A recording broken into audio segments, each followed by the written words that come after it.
Well, what should we do? Well, you've heard about some suggestions, and some of those suggestions make sense. And I don't want to sound like we won't do those or we shouldn't.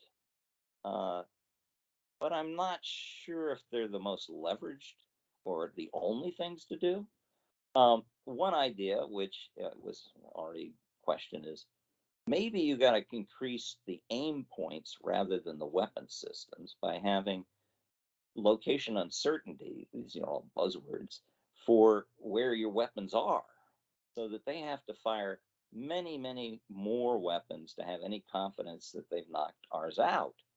Now, some of these ideas are quite old. They date back to the Minutemen when they wanted to put them on trucks. Uh, the concepts, some of them come back from Midget Man and MX. Some of them, you know, may not be, that attractive. We need to debate these things now and start talking about this, because otherwise, I think you are encouraging people to worry about those ICBMs in the current silos to be knocked out. I mean, right now, I don't know what the PSI rating is, but my hunch is it's nowhere near what, let's say, ultra performance uh, concrete is, which is around 40,000 psi. I'm pretty sure, without getting into anything sensitive, and I haven't had a clearance in more than a decade. Uh, Whatever it is, it isn't that hard. I don't know if it's cost effective to build things with that hardness, and it may not be. But you got to start looking at things like that. Next. Oh, by the way, I think you really do need to back off the damage limitation strategy and launch on warning and launch under attack. I think that's too sporty, and we might be aiming at empty holes now. You don't aim at cities, and you don't stop damage limitation, but you don't, like a fanatic, double down on that objective. I think you're going to have to shift where your leverage point is. It's not there. I think it's in space. Let's go to the next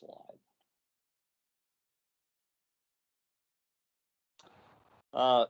Certainly, we have to worry already about Russia and China taking away our comparative advantage in having space-based command, control, communications, and intelligence and warning systems. And here's a long list of things they're doing now. So they understand the importance of what we're doing in space, that's for sure. Next slide. And we have some ideas. I mean, this whole thing with proliferating things, it'll help. I don't think it's a complete thought, but it'll help. Harder to knock out so many things. There are ways to do it.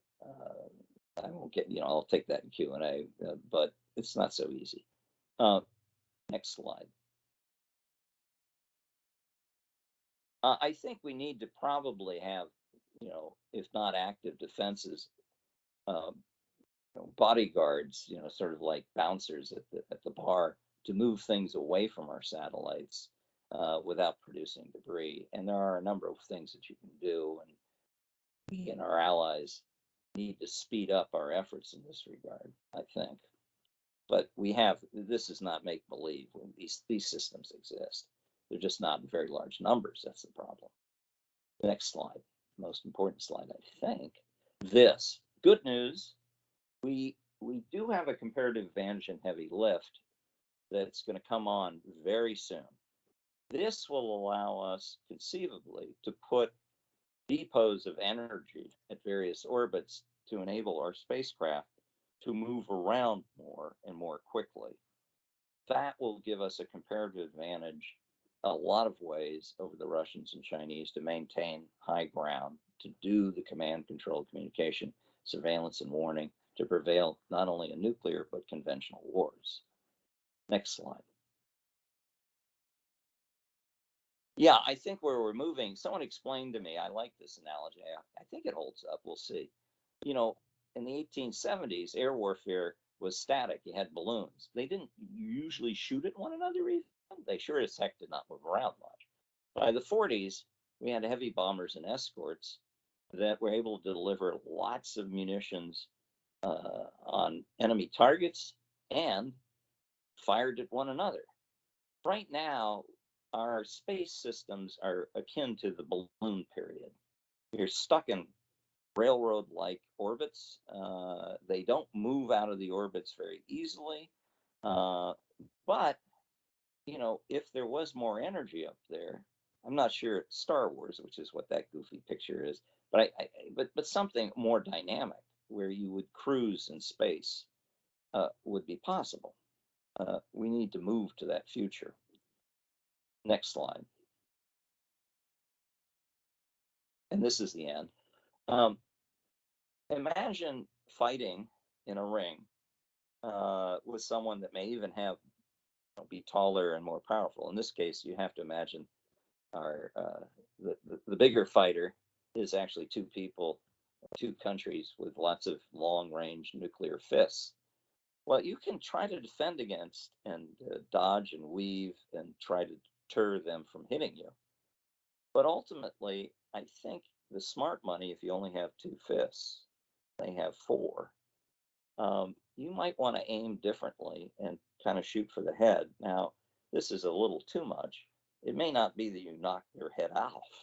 I mean, I think this fellow will survive this blow. And you may not even have to knock him out, but you may want to dazzle him, and you may want to have them wary and keep their distance because they know you can aim for the head.